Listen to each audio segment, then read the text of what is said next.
Hey everybody, a very good noon. How are you today? Suman, Shweta, Medhavi, Ruhi, Deepshikha. So there are some questions on history of English literature. मैं थोड़ा details भी आपको discuss कर दूंगी इन सब चीज़ों का. एक दो कुछ क्वेश्चन जो हैं वो इनके जो हम डिस्कस करते हैं और आप लोग चाहो तो नोट कर लो और चाहो मैं पीडीएफ ऐसे भेज दूंगी लेकिन आप चाहो तो नोट कर लो. अभी आवाज़ आ रही है सबको?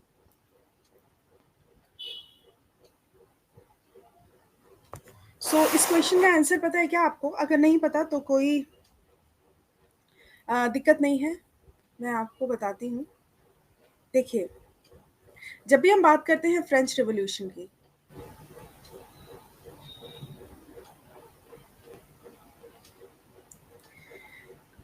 तो आप सबको पता है कि ये फ्रांस का ये जो पीरियड था, the French revolution, it is a period of radical political and social change. So the time of the period was what? कोई गेस? जो ये टाइम ऑफ द पीरियड था, ये जो चेंजेस चल रहे थे, तो उसका जो टाइम था वो था 1789 से 1799 तक. ठीक है. और इसके बाद में कौन आया? नेपोलियन बोनापार्ट आया और उसने जो ये फ्रांस की जो डायनेस्टी थी, उसने इस जो फ्रेंच रिवॉल्यूशन को थोड़ा सा आगे बढ़ाया. ऑलराइट. सो यहाँ पे जो टाइम पीरियड है आपका वो 1789 से 1799 है. और ये 17th सेंचुरी का पीरियड है. आप इसको ना अगर आपने हिस्ट्री पढ़ी है तो हिस्ट्री के टाइम पीरियड से लिंक कर सकते हैं. ठीक है. अगर आपको डेट लिखनी है, पर्टिकुलर डेट लिखनी है, तो मैं डेट भी बता देती हूँ. फिर 5 मई यहाँ पे लिख सकते हैं आप. 5 मई से 9 नवंबर. वैसे इसकी कोई इतना इतना एग्जैक्ट किसी कोई मतलब नहीं है इस बात का. हाँ. Slave trade.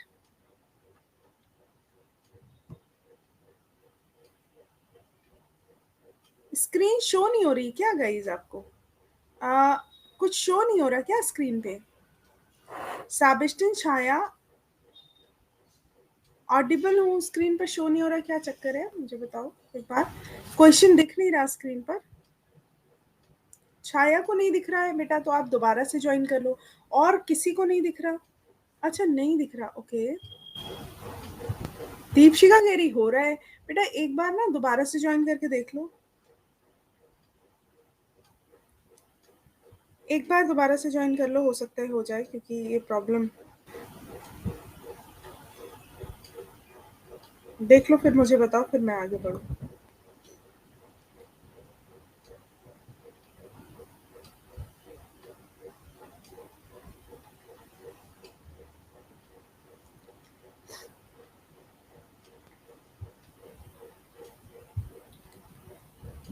Okay. Now Ruhi Singh now audible. अच्छा, तो हुआ क्या? स्लेव ट्रेड की बात कर रहे हैं, मतलब दासों के व्यापार की बात कर रहे हैं. वो कब एबॉलिश हुआ? इंग्लैंड में. एबॉलिश मतलब खत्म हुआ 1787 में, 1890 में, 1785 में और 1788 में. तो मतलब ये इंग्लैंड में काफी दिनों से ऐसा हो रहा था कि एक टाइम पीरियड चल रहा था जहाँ पे मतलब जहाँ पे दासों का व्यापार किया जा रहा था. तो कोई आइडिया है आपको इस क्वेश्चन का आंसर जो है क्या होगा, कि इंग्लैंड ने कब से इसको एबॉलिश करना शुरू किया? अच्छा, एक ही बार इसको पढ़ना है, एक दो बार पढ़ लीजिए. बेसिकली यहाँ पे जो डेट लिखी है, इसको मैं एक बार चेक करती हूँ.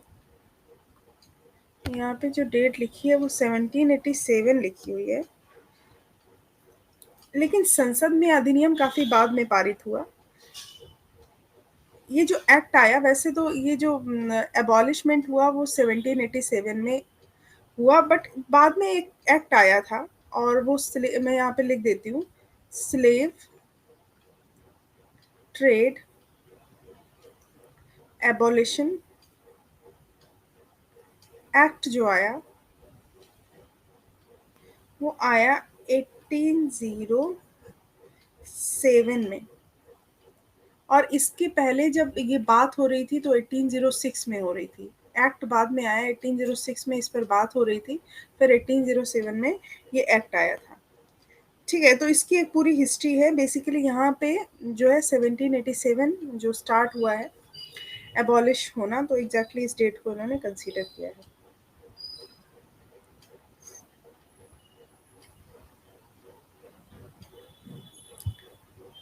नेक्स्ट क्वेश्चन है आपका, the trial of Warren Hastings. Warren Hastings कब आए? ये हिस्ट्री में भी पढ़ा होगा आपने। हाँ, अब आप चाहें तो नोट कर सकते हैं क्वेश्चंस को। वॉरेन हेस्टिंग्स आप जानते हैं कौन है? वॉरेन हेस्टिंग्स, आपने हिस्ट्री पढ़ी होगी तो उसमें गवर्नर जनरल पढ़े होंगे, वो Warren Hastings, former governor general. आपको पता है इनका टाइम पीरियड जो रहा 1785 तक रहा, ठीक है। तो इसमें अब 4 डेट्स हैं। और वॉरेन हेस्टिंग्स बेसिकली फेमस किस लिए थे, अगर हिस्ट्री में आपने पढ़ा हो, ये भारत में मतलब वॉरेन हेस्टिंग्स एक अच्छे इंसान माने जाते हैं जिन्होंने भारत में अपने कार्यों को, मतलब भारत की प्रगति के लिए, भारत के लोगों की अच्छाई के लिए कार्यों को किया। सो इनकी बेसिकली डेट जो है वो 1785, इसमें 86 लिखी हुई है, वैसे 1785 है। हाँ, एक मिनट, 1786 इसलिए होगी क्योंकि वो एग्जैक्ट टाइम था, तो 1786 है वॉरेन हेस्टिंग्स का time period. American declaration of independence, ये क्या है? ये थोड़ी इंपॉर्टेंट है क्योंकि मतलब मेन है। अमेरिकन डिक्लेरेशन ऑफ इंडिपेंडेंस ये कब आया? देखो, आप एक एक करके पॉइंट, ये सारे डेट्स जो है नोट कर लीजिए, इसमें से एक दो क्वेश्चंस आ ही जाएंगे। और कोशिश की है मैंने कि कवर कर लूँ सारी चीज़ों को। देखो, अब एक डेट कोई अगर आपके माइंड में है उस टाइम की 7th सेंचुरी की, तो उसको मतलब एक तरीके से फॉर्म में सेंटर में रख के सारी डेट्स आसपास घुमा फिरा सकते हैं। सो अमेरिकन डिक्लेरेशन ऑफ इंडिपेंडेंस जो आया वो आया 1776 में, ठीक है। तो 1776 यानी आंसर सी जो है वो आपका करेक्ट है। नेक्स्ट क्वेश्चन है, the war of Austrian succession. जो ऑस्ट्रियन सक्सेशन का जो वॉर था वो कब हुआ? देखो, ये डेट्स वाले क्वेश्चंस हैं, इनमें आपको फैक्चुअल याद करना ही पड़ेगा, इसमें मैं कुछ कर नहीं सकती। मैं बता देती हूँ आंसर। जो ऑस्ट्रियन सक्सेशन जब आया, मतलब जब ऑस्ट्रिया का उत्तराधिकार आया, तो वो जो डेट थी वो थी 1740। 1740। अब आते हैं हम थोड़े से, एक मिनट, डेट से निकल के दूसरे क्वेश्चन पर। ये शायद आप बता दो, the town and the country mouse, ये किसने लिखा है?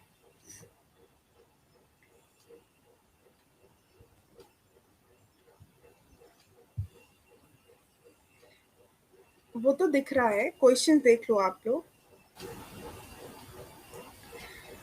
The town and country mouse, guess करो अगर कभी सुना हो तो। Oliver Goldsmith, Samuel Richardson, John Gay, Matthew prior.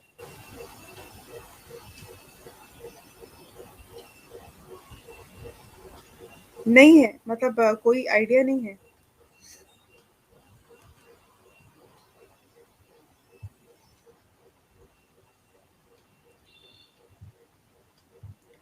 चलो, मैं आपको फैक्ट्स करा देती हूँ रूही, और हिस्ट्री के लिए मैं आपको नोट्स भेज दूंगी। खैर, ये लिखा है मैथ्यू प्रायर ने। देखो, कुछ चीजें हैं जो जो रियर रेयर फैक्ट है, आपको ना उनको पढ़ना पड़ेगा। एकदम फैक्ट्स हैं वो आपको याद करना पड़ेगा, ठीक है। मैथ्यू प्रायर इनका नाम था। इन्होंने लिखी the town and country mouse. Matthew Prior, link करो किसी भी तरीके से। हाँ, ये बताओ, which is the first tragedy. मैं आपको थोड़ा बैकग्राउंड बता देती हूँ। Which is the first tragedy written in English. English में जो पहली ट्रेजेडी लिखी गई वो कौन सी थी, और किसने लिखी और कब लिखी, ये सारी डिटेल्स जो है, ये आप इनमें से अगर आपको नहीं पता है तो मैं आपको बता देती हूँ। देखिए, ऑप्शन कोई गेस करेगा कौन सी लिखी गई? रितु ने ए बोला है, और कोई? Which is the first tragedy written in English? Ruhi कह रही हैमलेट। नहीं नहीं, जरूरी थोड़ी ना हर चीज शेक्सपियर ही लिखें। फर्स्ट मैं बताती हूँ। अगर आप बात करते हो फर्स्ट ट्रेजिडी की, तो ये लिखी गई है गॉर्बेटर। ठीक है, गॉर्बेटर पता कब लिखी गई थी? ये लिखी गई थी 1561 में। इस पर भी क्वेश्चन बन सकता है। और पता है किसने लिखी थी? इनका नाम था थॉमस सैकवेल। ये लिखी गई थी। और एक पर्सन और था अलोंग विद थॉमस नॉर्टन। नाम सैकविल का ही आपको देखने को मिलेगा। और ये इतनी खतरनाक ट्रेजेडी थी, बहुत ही खतरनाक थी। पता नहीं ऐसे लिख, ये एक मतलब बदले पे लिखी गई थी, एक रिवेंज पे बेस्ड थी। इसको मैं बता देती हूँ, it was based on a revenge. और एकदम स्लॉटर था। स्लॉटर समझते हैं? रिवेंज बेस्ड थी ये। सो ये लिखी गई थी 1561 में, थॉमस सैकविल और थॉमस नॉर्टन। ठीक है, चलो ये याद रहेगा आपको इसकी detail. Queen Elizabeth had been reigning nearly, कितने साल तक वो गद्दी पर रह चुकी थी? When William Shakespeare was born, जब शेक्सपियर पैदा हुए तो कितने सालों तक वो गद्दी पर रह चुकी थी? 12, 8, 10, 6। वो पता है कितने सालों तक रह चुकी थी? वो रह चुकी थी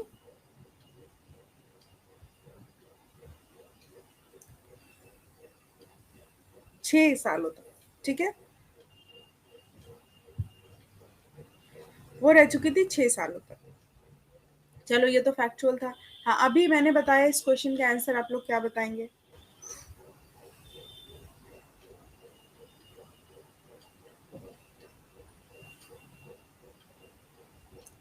गॉर्बेट्यूफ वाज रिटन इन, अभी मैंने बताया, आप तो बता देंगे।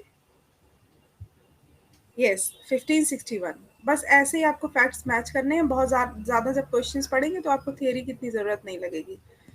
हाँ, अब ये तो देख लिया है, लेकिन मैं फिर भी पूछ लेती हूँ।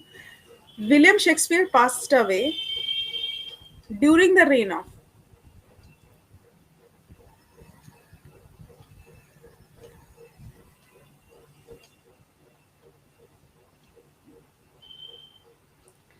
देखो, जब विलियम शेक्सपियर की मृत्यु हुई उस टाइम पे कौन था, शासन कौन कर रहा था? एलिजाबेथ। एलिजाबेथ, और शायद आपने आंसर देख भी लिया है इसमें। हाँ, next question. Boccaccio first attempted prose adventure the Decameron, वो कहाँ था? Greek, France, Paris, Italy. Boccaccio first attempted prose adventure the D Cameroon.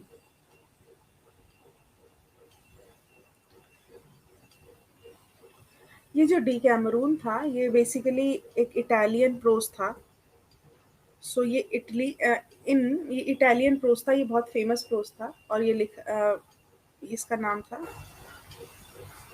Italy का ये आंसर शायद, हाँ इटली, इटालियन प्रोज था ये, इटालियन।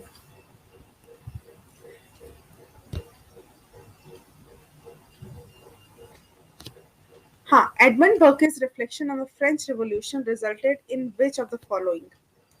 तो यहाँ पे मैं आपको बता ही देती हूँ, क्योंकि आपने पढ़ा नहीं है तो आपको पूछने का कोई मतलब नहीं है, मैं बता ही देती हूँ। Edmund Burke's reflection on the French revolution resulted in which of the following, जो इनका रिफ्लेक्शन था फ्रेंच रिवॉल्यूशन पर, उसका क्या रिजल्ट निकला? French victory, war with France, Puritan dominance, या फिर स्पिरिचुअल डेथ ऑफ इंग्लिश। सो ये जो इनका रिफ्लेक्शन था, उसका मेन रीजन था वॉर विद फ्रांस। और ये कनेक्टेड किससे है? एडमंड बर्के के रिफ्लेक्शन से।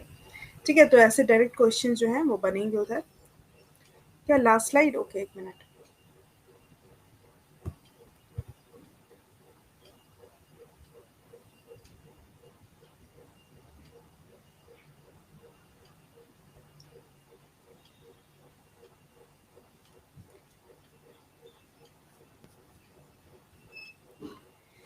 ये यहाँ पे बोल रहे थे आप बकाशियो जो है, इनका पूरा नाम जियोवानी बकाशियो है। मैं थोड़ा सा और इसको डिटेल दे देती हूँ। इनका प्रोज था द डी कैमरून, बहुत फेमस था ये। लगातार चलने वाली एक कहानी थी। और ये कहानियों का बेसिकली संग्रह था, द डी कैमरून था। It is a collection of stories.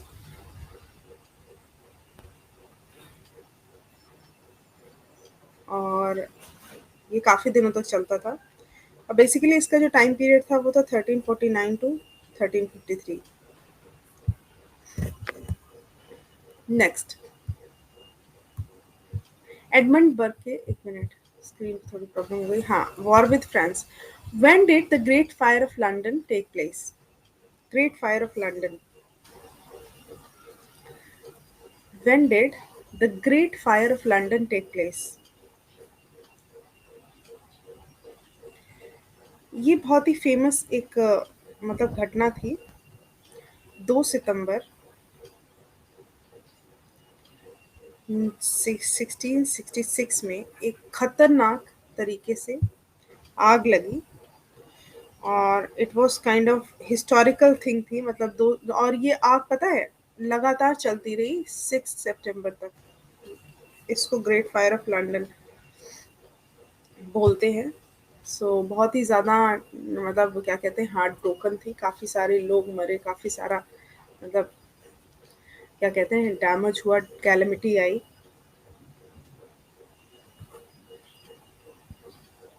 Next, the royalists spirit towards the puritan.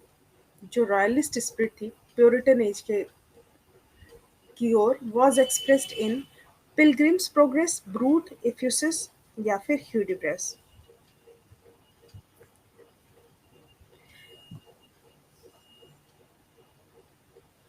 Story करवा दूँ? ठीक है, ठीक है, ठीक है। ठीक है, एक काम करते हैं, मैं स्टोरी करवा देती हूँ आपको इसकी सारी, उसके बाद आप कर लेना। चलो, एक बार मैं आपको इसके आंसर्स बता करके, तो आंसर्स तो इसमें हैं ही पीपीटी में, तो कोई दिक्कत नहीं है, मैं आपको स्टोरी करवा देती हूँ एक-एक करके सारी चीज़ों की।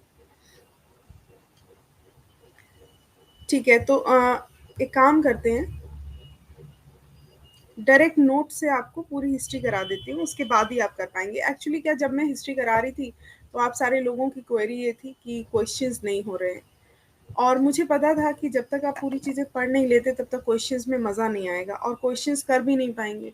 तो इसीलिए मैंने अब आज बच्चों की ये कंसर्न की वज़ह से मैं ये सारे क्वेश्चंस आपके लिए लेकर के आई हूँ। बट आप लोगों को मैं ये भेज दूँगी, इसमें आंसर्स हैं, वो कोई प्रॉब्लम नहीं है। मैं आपको ये भेज दूँगी। लेकिन नेक्स्ट क्लास में पहले हम हिस्ट्री ही करेंगे, क्योंकि मुझे आपकी प्रॉब्लम पता है, आपने जो चीज़ कभी पढ़ी नहीं है उसको आंसर कैसे कर सकते हैं। या तो आप जो चीज़ें मैं अभी आपको भेज रही हूँ, 1 मिनट में आपको हैंड आउट दे रही हूँ, उसको याद कर लीजिए एक बार। ये जो हैंड आउट मैं आपको भेज रही हूँ, ऐसे नहीं समझ आएगा, वो मैं आपको समझाने की कोशिश कर रही थी बार बार, मतलब बच्चों को मैं समझाने की कोशिश कर रही थी, तो कह रहे थे कि नहीं, हमें पेड बैच में वो पढ़ना है, क्वेश्चंस कराएँ, नहीं मैम जो है वो क्वेश्चन कराएँ, तो ये क्वेरी थी मेरे पास। तो कोई भी पर्सन अगर क्वेश्चन करेगा, अभी अपलोड हो रहा है हैंडआउट, एक आपको अभी पहुँच जाएगा क्लास के टाइम पे ही, हैंडआउट आपको मिल जाएगा अभी, आप उसको देख लेना एक बार।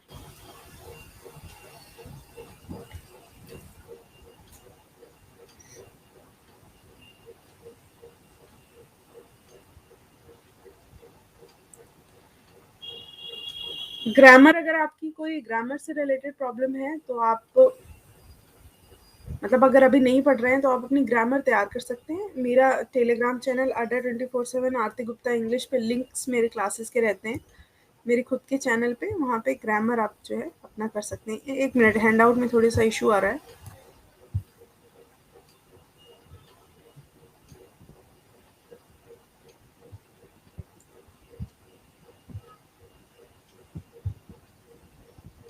हाँ, देखिए आया, आप सारे लोगों को टेलीग्राम लिंक पर डाल रहे हैं क्या?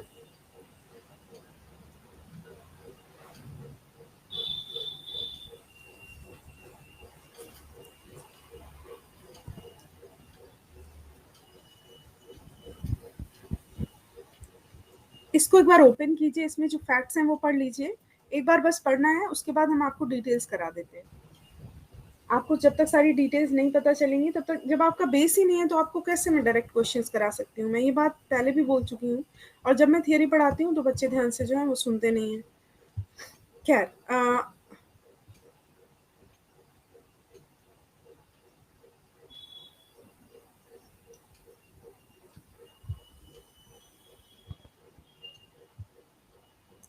मिला आपको? You guys got that? चलिए कुछ क्वेश्चंस कर लेते हैं हम यहाँ पे वोकैबुलरी के, उसके बाद में नेक्स्ट क्लास में आपको थियरी ही कराऊंगी।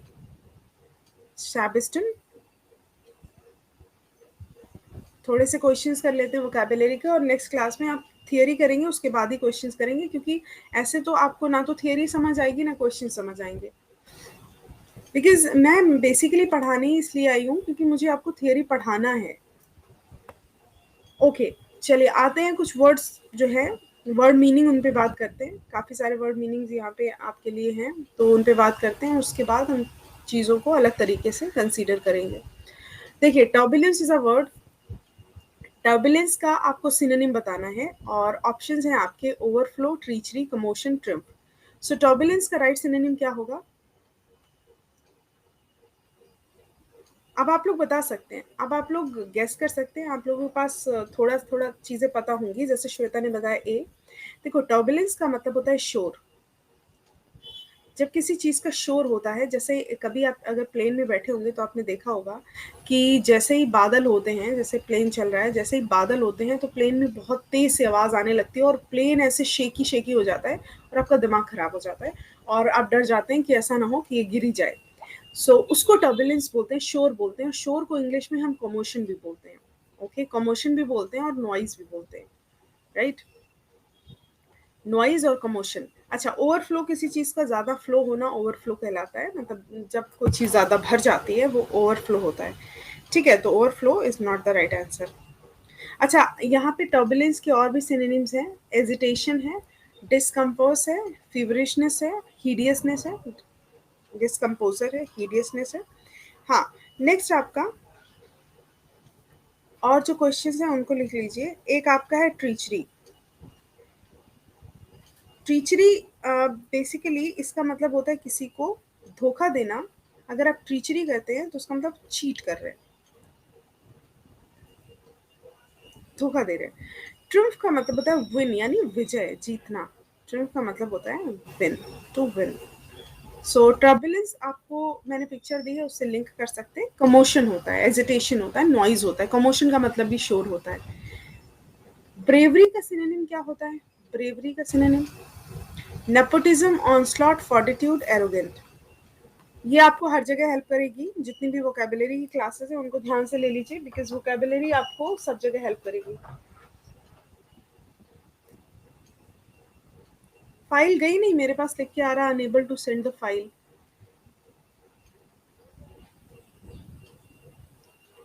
शैबिस्टन, आपको फाइल मिली है? ओपन हो रही है?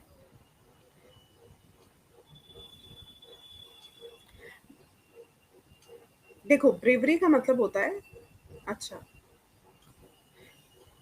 ब्रेवरी का मतलब होता है बहादुरी।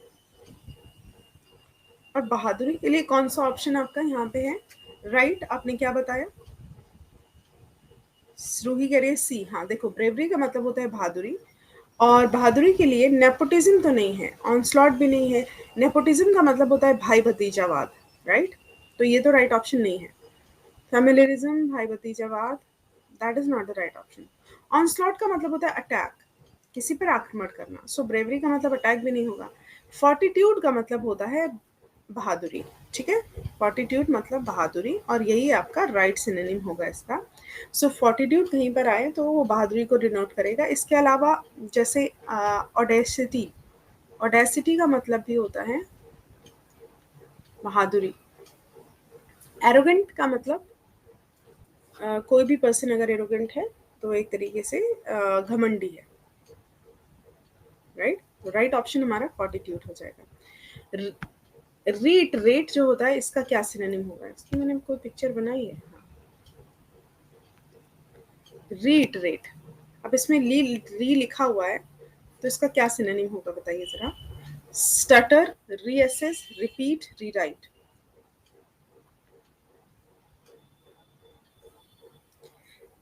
कह रहे हैं एमसीक्यू करो लिटरेचर। एनसीईआरटी इंग्लिश सॉल्यूशंस अब बच्चे बता नहीं पा रहे हैं। मैंने अभी थियरी नहीं पढ़ाई है, आपको मैंने मटेरियल भेज दिया है, एक बार उससे देख लो, उसके बाद ही एमसीक्यू कराऊंगी। बच्चे परेशान हो रहे हैं, उनका बिल्कुल भी कॉन्फिडेंस नहीं बन पा रहा है। I have brought up with some questions, और कैसे कराऊं?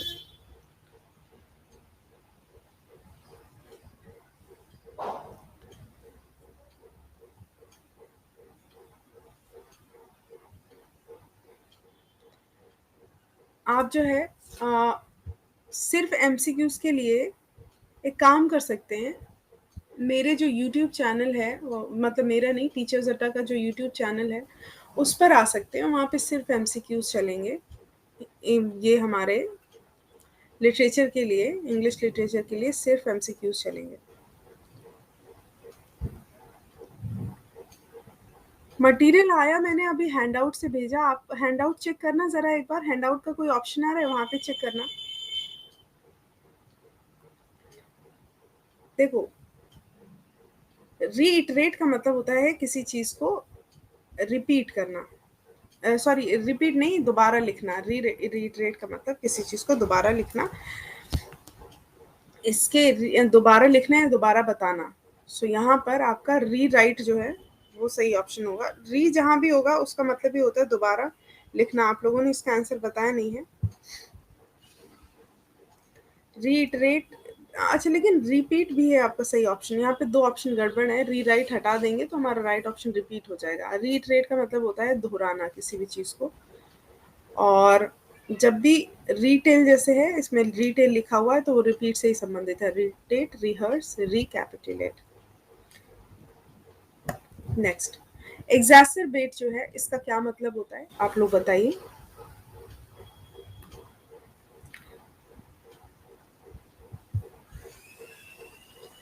टाइम कम है, सो आपको जो दोबारा मैंने हैंडआउट जो भेजे हैं अभी,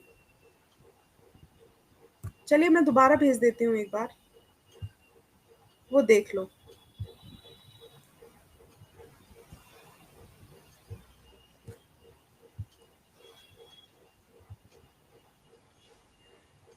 या तो आप एक काम कर लो, आपको अभी मैं ही इनको रिवाइज करा देती हूँ, मुझे क्या है। ये लो, रिवाइज कर लो सारे जितने भी हैं, उसके बाद मैं आपको डिटेल्स बता दूंगी।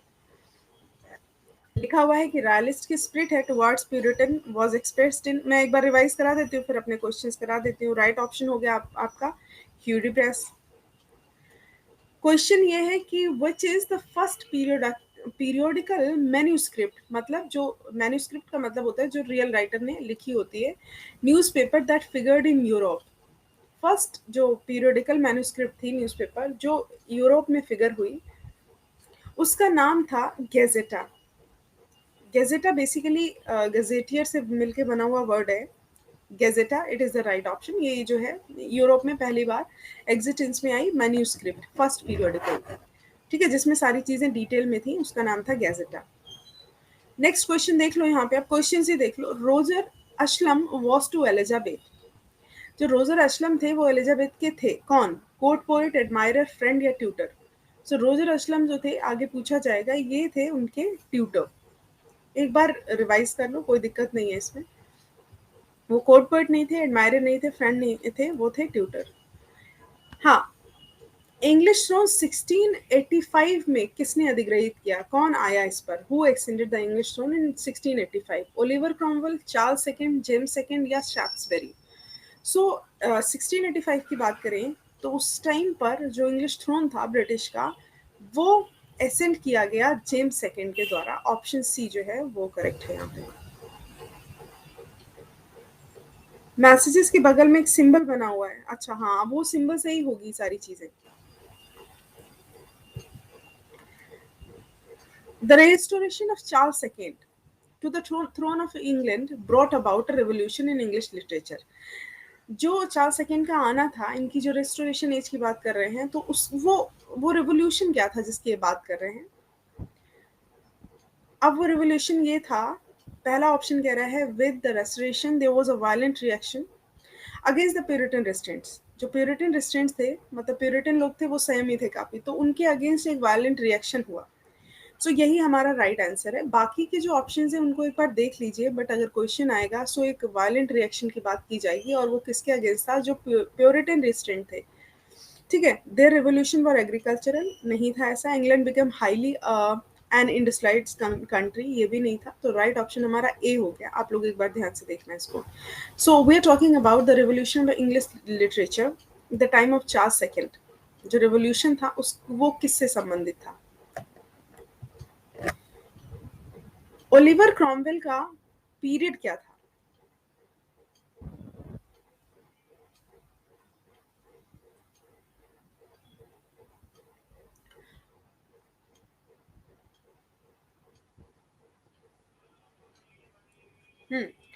ओलिवर क्रॉमवेल का पीरियड क्या था? ये था 1642 से 1660 तक। ठीक है। अच्छा, बेसिकली ओलिवर क्रॉमवेल की अगर हम बात करें, सो ये पॉलिटिशियन भी थे, मतलब ऐसा नहीं है, ओलिवर क्रॉमवेल जो थे वो बहुत ज़्यादा युद्ध हो रहे थे, तो ये लॉर्ड प्रोटेक्टर थे एक तरीके से। और इनका टाइम पीरियड था 1642 टू 1660। सही लिखा हुआ है? हाँ सही है। Who succeeded the King Charles II in his attempt to exclude James from the English throne? किसने सक्सीडेड किया किंग चार्ल्स को, सेकंड को, उसके अटेम्प्ट में जब वो जेम्स को एक्सक्लूड करना चाहता था इंग्लिश थ्रोन से, तो किसने उसको सक्सीड किया? तो इसमें ऑप्शंस हैं, the Earl of Leicester, Duke of Montagu और अर्ल ऑफ सैप्सबरी। तो सैप्सबरी जो है वो राइट ऑप्शन होगा, ऑप्शन सी।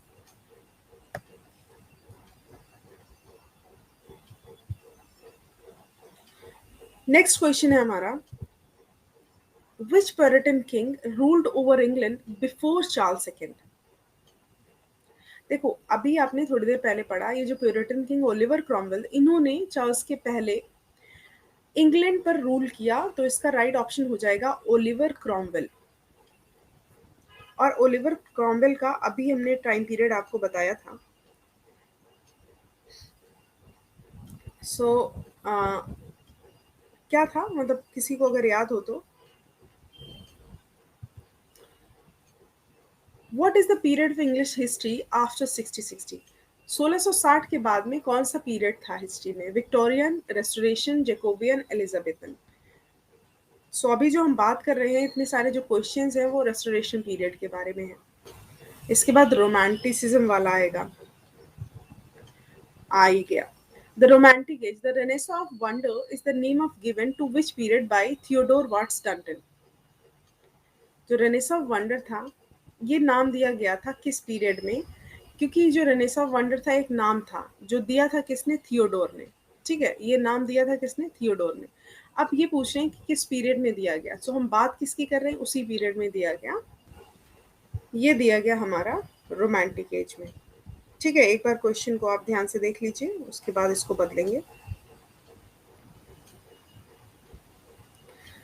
सो रोमांटिक एज शुरू कब हुई आपको पता होगा, ये 17th सेंचुरी 1798 से 1837 के अराउंड थी। मतलब ये एक मोटा मोटा पीरियड है जिस टाइम पे रोमांटिक पीरियड जो है उसकी सारी चीज़ें आई।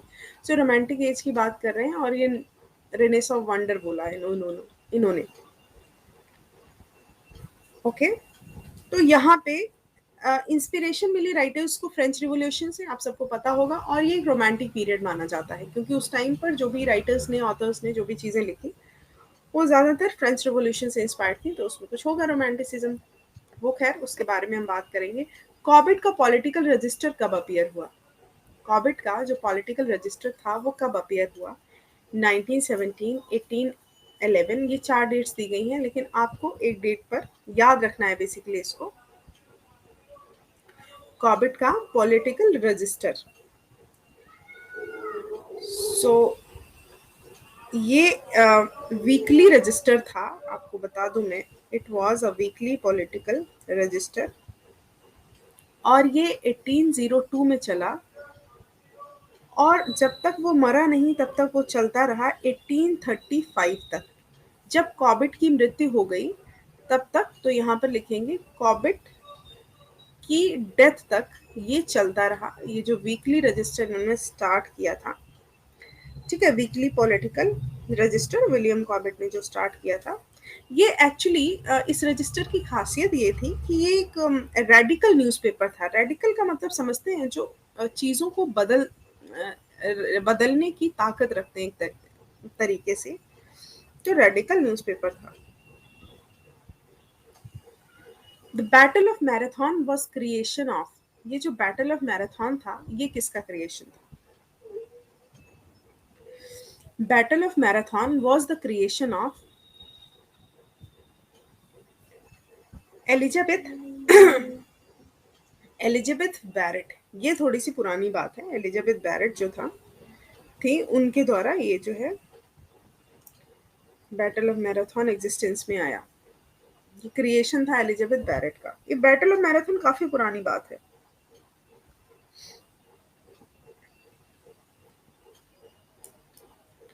ओके, मैराथन की लड़ाई, अब वो इतना ज्यादा फेमस थी कि हर लंबी लड़ाई को मैराथन ही बोलते। Who gave the slogan back to nature? Back to nature, the slogan is given bye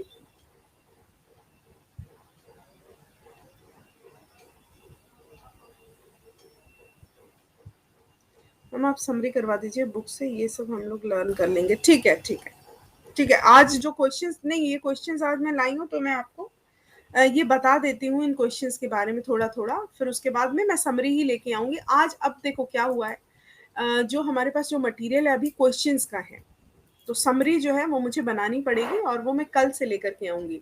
सो आप लोग कह रहे हैं, मैं पूरी बात समझ गई हूँ और मैं आप लोगों के साथ ही हूँ, अग्री कर रही हूँ कि पहले आपको डिटेल्स पढ़नी पड़ेंगी। अगर आपने अभी तक डिटेल्स नहीं पढ़ी होंगी तो आप आंसर्स कैसे करेंगे? सो यहाँ पे कुछ क्वेश्चंस हैं, ये फैक्चुअल क्वेश्चंस हैं, आप उनको एज इट इज देख लीजिए एक बार। उसके बाद जब हम आपको थियरी, उस पर थियरी पर लेकर आएंगे, टॉपिक पर लेकर के आएंगे, तो आपको ये चीजें अपने आप बीच बीच में माइंड में आएंगी। ठीक है, तो जब आएंगी माइंड में तो वो अच्छा ही होगा आपके लिए। तो आज जो हमारे पास क्वेश्चंस हैं 40 to 50 क्वेश्चंस, उनकी डिटेल्स भी मैंने भेज दी हैं और उनको थोड़ी डिटेल ऐड करके मैं आपको आंसर भी करा देती हूँ। तो आप लोग जो है ना इसको एक दो बार पढ़ेंगे, क्योंकि आपने बिल्कुल भी नहीं पढ़ा है इंग्लिश लिटरेचर की थियरी, इसीलिए आपको शायद नहीं पता हो। जिन लोगों ने मतलब बीए और एमए में इंग्लिश पढ़ी होगी वो लोग इससे रिलेट कर पा रहे होंगे, क्योंकि उनके टॉपिक में ये सारी चीजें हैं। तो मैं आपको ये डिटेल करा के ही कराऊंगी, डोंट वरी अबाउट दैट। आज के क्वेश्चंस मेरे पास हैं वो मैं करवा दे रही हूँ, आगे के क्वेश्चंस नहीं कराऊंगी जब तक आपको कुछ पता नहीं होगा। एक दो क्वेश्चंस और कर लीजिए। जैसे जैसे ये आपका एकदम फैक्ट है कि who gave the slogan back to nature? Back to nature slogan किसने दिया?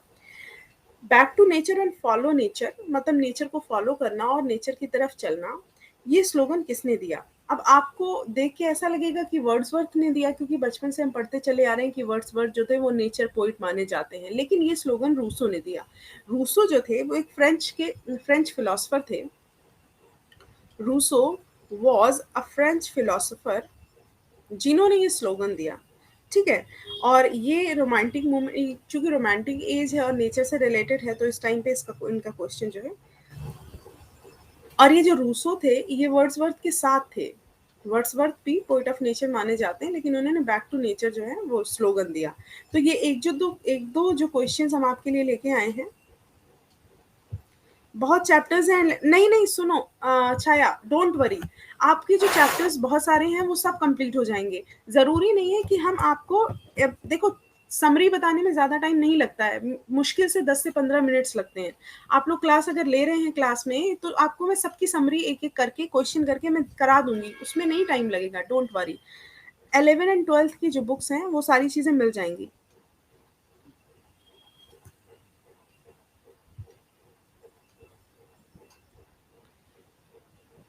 दीपशिखा डोंट वरी, आप लोग थोड़ा पैनिक हो रहे हैं मुझे ऐसा लग रहा है कमेंट सेक्शन देख करके। आपको समरी बताने में ज़्यादा टाइम नहीं लगेगा, बस क्वेश्चंस करने में टाइम लगेगा। एक बार समरी आप पढ़ लेंगे फिर दिक्कत नहीं होगी।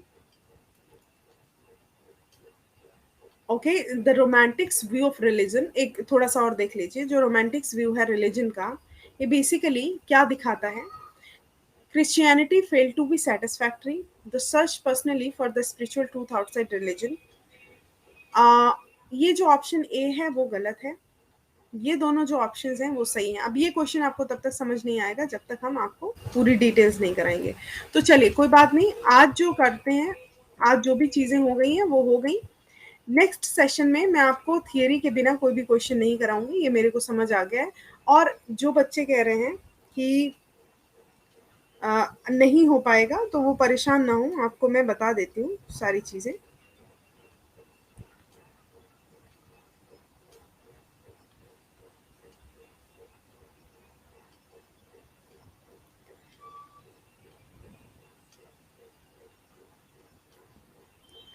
देखो, आपका अभी जो चैप्टर हुआ है 11th का, उसमें मैंने आपको समरी बताई और कुछ चीज़ें आपकी एकदम तैयार हो गई। आपका टॉपिक था एनिमल्स इन प्रिजन, उसमें मैंने सारी चीज़ें आपको बता दी थी। आपको शायद याद भी होगा ये किसके बारे में था। ठीक है, अगर आपको याद है तो ये जवाहरलाल नेहरू की जेल, जो दून जेल में थे, उसके बारे में था। दूसरा मैंने आपको अच्छे से कराया था नालंदा। नालंदा स्पीच बेस्ड था जो कि आपने किया था। ठीक है, उसके बाद मैंने आपको कराया था स्नेक इन ग्रास, उसके भी बहुत सारे क्वेश्चन कराए थे। आ स्नेक इन ग्रास, उसके बहुत सारे क्वेश्चंस कराए थे। और अभी हमारी ज़्यादा क्लासेस नहीं हुई हैं, तब भी ये चीज़ें आपको पता है, उसके क्वेश्चंस भी पता है। फिर मैंने आपको लास्ट क्लास में कराया था on the rule of the road, on the rule of the road. ठीक है, और इसके बाद आपको अब जो टॉपिक होगा, फिफ्थ टॉपिक, वो होगा the scientific point of view. तो हम आपको बताएंगे the scientific point of view के बारे में और उसके क्वेश्चंस कराएंगे। और ऐसा ज़रूरी नहीं कि हम एक दिन में सिर्फ एक ही टॉपिक कराएंगे। अगर कोई टॉपिक छोटा है जिसमें क्वेश्चंस कम बनने की पॉसिबिलिटी है, तो वो हम आपको कराएंगे। इसके बाद आपका साइंटिफिक के बाद में आपका होगा pass the daily test, pass the daily test. अच्छे इंटरेस्टिंग टॉपिक्स हैं, जल्दी हो जाएंगे। और एक है नेक्स्ट सेवन चैप्टर जो होगा आपका, हो जाएगा the leader of main, sorry, the leader of main. अगर हमें मौका मिलेगा तो एक दिन में ज़्यादा से ज़्यादा क्वेश्चंस की समरी बता के आपको क्वेश्चंस करा दूंगी। ठीक है, बहुत परेशान होने की ज़रूरत नहीं है। अगर आपको टॉपिक के बारे में आपकी अप्रोच डेवलप्ड है तो आप क्वेश्चंस कर ले जाएंगे, उसमें कोई दिक्कत नहीं है। उसके बाद आपके 12 टॉपिक्स हैं इसमें प्रोज के। इसके बाद मतलब नेक्स्ट फिर आएगा आपका मदर इंडिया, फिर एक टॉपिक है नेशनल यूनिटी, नेशनैलिटी। फिर है डॉली एट द डेंटिस्ट, वो स्टोरी है, जो स्टोरीज हैं वो तो अच्छे से आई जाएंगी। और उसके बाद में आएगा द थ्री वूज, तीन वचन। फिर एक चैप्टर है exceptional role of newspaper in development. So ये सारे जो टॉपिक्स हैं, इनकी समरी और क्वेश्चंस वो मैं आपको करा दूंगी। उसके बाद फिर हम पोइट्री पे आएंगे। पोइट्री में आपको सीखना है, उसके बाद आंसर्स करने हैं। इतना परेशान मत होइए आप लोग। और आप लोग शायद ग्रामर भी पढ़ ही रहे होंगे, ग्रामर पढ़ रहे हैं एवरीबडी। और एनसीईआरटी एससीईआरटी जो ये लोग कह रहे हैं, देखिए इसमें कुछ ऐसे चैप्टर्स हैं जो दोनों में कॉमन है। ठीक है, जो भी चैप्टर मुझे कॉमन नहीं लगेगा मैं उनके क्वेश्चंस आपको करवा दूंगी, क्योंकि वाईटी पे तो प्रैक्टिस हो ही रही है, वाईटी पे तो चल ही रहा है। जो भी हमें वाईटी पे आपका टीजीटी का जो है अभी जो है वो चल रहा है, आप लोग उसमें आते नहीं हैं। क्वेश्चंस अच्छे होते हैं, आइए उसमें। और मैं रिवीजन भी लेकर के आती हूँ, वो भी देख लीजिए सारी चीज़ें। और एनसीईआरटी एससीईआरटी को लेकर के कंफ्यूज मत होइए, मैं आपको जो करा रही हूँ वो फिलहाल एनसीईआरटी है। और बट मैंने चेक किया तो उसमें कुछ टॉपिक्स जो हैं वो एनसीईआरटी के कॉमन है। हालांकि बहुत सारे लोग ये बोल रहे हैं कि एससीईआरटी से ही क्वेश्चंस आएंगे, वो एक दो टॉपिक्स की वजह से एनसीईआरटी लिख दिया गया है उसमें। लेकिन फिर भी आपको मैं क्वेश्चंस उसके करा दूंगी, और क्वेश्चंस इसके आपको समझ आ जाएंगे। ऐसा नहीं है कि नहीं समझ आएंगे, कोई दिक्कत नहीं है। अच्छा, आपने मैम से बात कर ली होगी शायद, उसके लिए, ग्रामर के लिए, ग्रामर पार्ट के लिए, ग्रामर पार्ट के लिए सारे लोगों ने बात कर ली। देख लीजिए, बात कर लीजिए और पढ़ लीजिए ग्रामर भी। ठीक है, तो कल जो है पीडीएफ तो अभी भेज दी श्वेता। वो 25 मार्क्स के लिए पढ़ा रही है, लेकिन उन्होंने ये भी बोला था छाया कि जो शायद जहां तक मेरे को पता है, उन्होंने ये भी बोला था कि वो बिहार बोर्ड का जो सारा का सारा ग्रामर का पार्ट है बुक्स में, वो पढ़ाएंगी।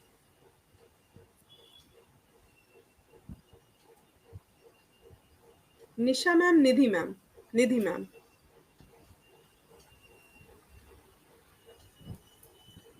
अभी मैंने इस पे पीडीएफ भेजी बेटा, 2 बार भेजी है शायद। अभी पीजीटी का चलेगा, एनसीईआरटी सॉल्यूशंस अभी पीजीटी का चलेगा। ठीक है, चलो ठीक है, फिर मैं कल आपको कराऊंगी on the rule of the वो the scientific point of view. और अगर आपने इस टॉपिक को जल्दी समझ लिया तो हम पास द डेली टेस्ट करा देंगे, और फिर इंग्लिश लिटरेचर का या तो डिटेल्स लेकर के आएंगे, जो भी होगा। फिलहाल तो अब मैं टॉपिक पे फोकस कर लूँ, क्योंकि टॉपिक्स भी बहुत सारे हैं इसमें।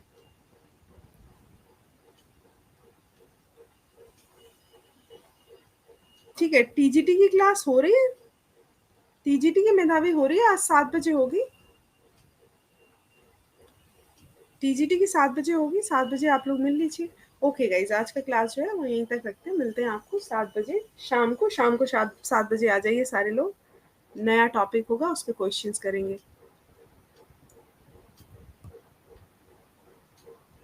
क्या कह रहे हो बेटा श्वेता, डिटेल्स किसकी?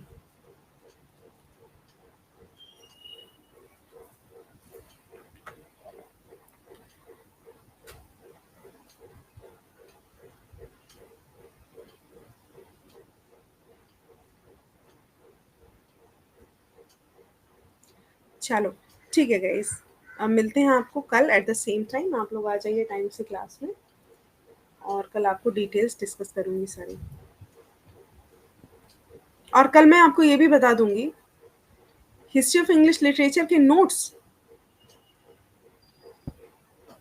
कल मैं आपको ये भी बता दूंगी कि कौन क्या क्या कवर कर रहा है और मैं क्या क्या कवर कर रही हूँ। हालांकि लिटरेचर का तो पूरा है, लेकिन ग्रामर भी एक कंसर्न है, ग्रामर भी आपको पढ़ना पड़ेगा।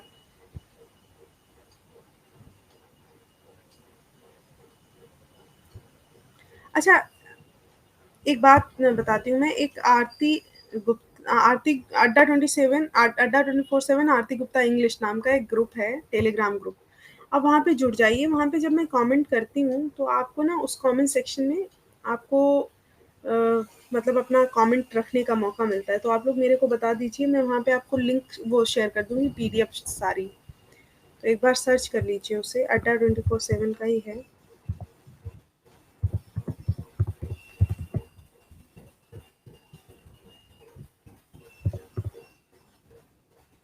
यहाँ पे लिंक पता नहीं जाता है कि नहीं।